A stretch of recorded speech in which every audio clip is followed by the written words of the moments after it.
안녕하세요, K-Jin입니다. It's K-Jin. I came to Atami. It's a famous onsen place in Japan.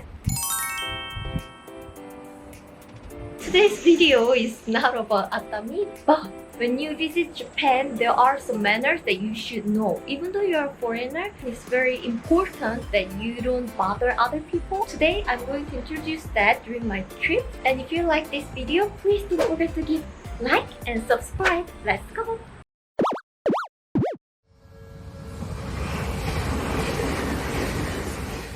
On the train, take off your backpack. So where should you put? You should put it in front of you or put it in the shelf. Don't talk on the phone. Usually in the Japanese train, it's really quiet. So if you talk on the phone, people will look at you, and also you will see a lot of signs that don't talk on the phone. I see some Japanese people talk on the phone on the train, but usually they pick up the phone call and say, "Hello, I'm on the train. I'll get back to you later." And you will also see a lot of signs that you have to put the silent mode on your phone when you're on the train, because if it rings, it's noisy. One thing that I was really surprised when I came to Japan for the first time was that you have to turn off your phone on the priority seat. I was just standing near the priority seat and I was using my phone because I didn't know that manner at first, and a grandfather came to me and said, "Oh, turn it off." I heard one of the reasons is that the priority seats are for some people who are not really healthy, so some people might have some equipment on their body. Mobile phone can affect their body. But these days, I see a lot of Japanese people using mobile phone in the priority seat. So, well, I don't know, but at least that's Japanese manner. And next manner is hot spring. So when you go to hot spring, you should not wear anything, not even swimming suit or underwear. Basically, you have to go in naked.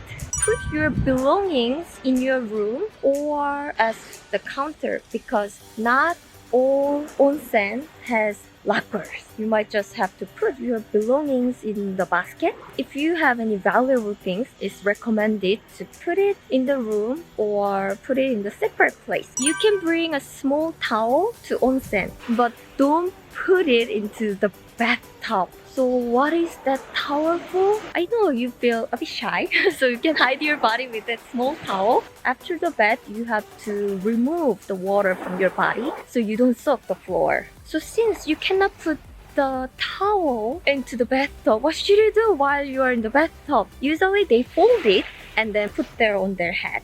And it said Japanese people drink milk after the onsen, but I haven't tried it. In the restaurant, when you eat food, you say "itadakimasu." That means like "bon appetit." It literally means "I will receive," meaning just thank you for the meal. What should you say after the meal? You say "gochisousama desu." It means like thank you for the meal. What? Did you see it?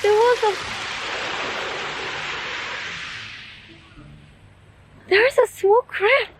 I missed it.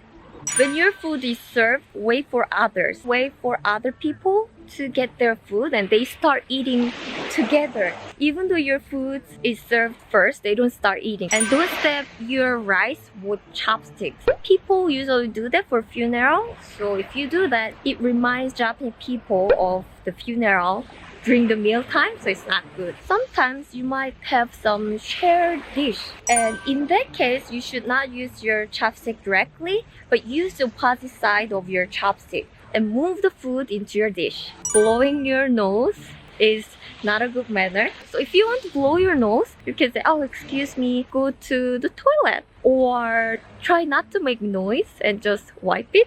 And burping too. When you make noise while eating, like, that's also not a good manner. It's also polite to finish all the food. If you leave the food, the people who prepare food for you might think the food wasn't good. So even though the food was a lot, people try to finish all the food in Japan.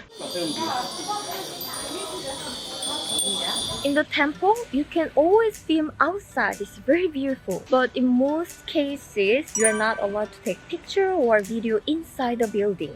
of the temple. So make sure to check the sign. Usually there's a sign in front of the building. So check it, and then if it's allowed, you can take photography.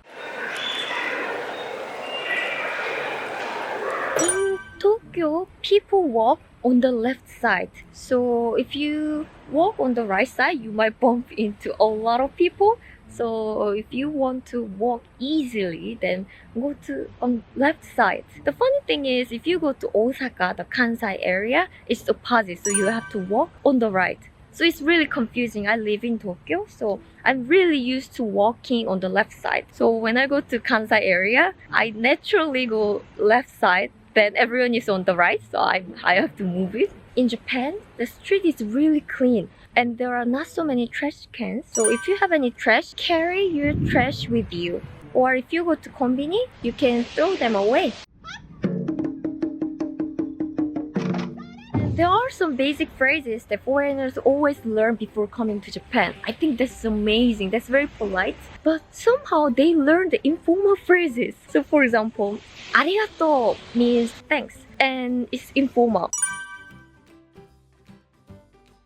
In French, there is a tu and vous. Vous is for polite situation. Tu is more like informal situation, and it's like tu. And then the next phrase that a lot of foreigners always know is oishi. That means it's delicious and it's great. If you say that to your friends or talking to yourself, that's good. But if the chef or owner came, then you might want to say oishi. That is also a polite way to say it's delicious. What is this sound? Ta-da. It's a rainy beach, so there's nobody. Me and the crow. Can you see?